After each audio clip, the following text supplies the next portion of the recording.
Moving overseas, and Russia's Foreign Minister Sergei Lavrov has conceded that Syria's leadership has made a lot of mistakes that have aggravated the violent crisis in the country. And after months of blocking UN Security Council resolutions on Syria, Russia are now saying it's willing to support UN backing for envoy Kofi Annan's peace mission. Moscow correspondent Norman Hermont reports.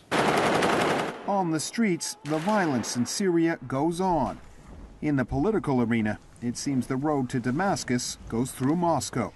From the head of the International Red Cross to the foreign minister of Syria's neighbor, Lebanon, to the Arab League, Russia's ties to the Assad regime are getting attention. And policymakers here say Moscow's position, blocking Western plans for a possible intervention, has been vindicated.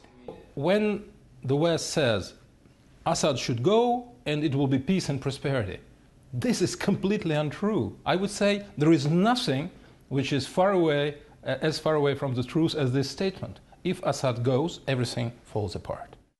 Russia now says it may be willing to support UN and Arab League moderator Kofi Annan, but only if any resolutions don't demand the removal of Syria's beleaguered president.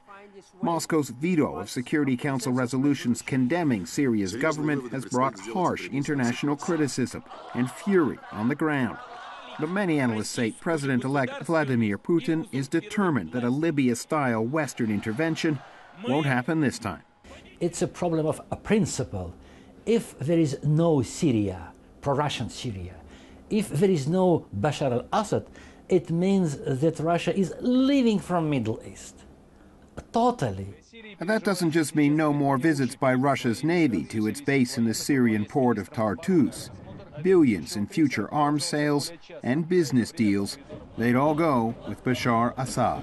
And there's another reason the Kremlin believes its decision to go all out to back the Assad regime is paying off. For much of the Arab Spring, Moscow was a virtual non-factor.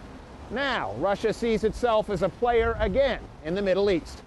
Norman Hermont, ABC News, Moscow.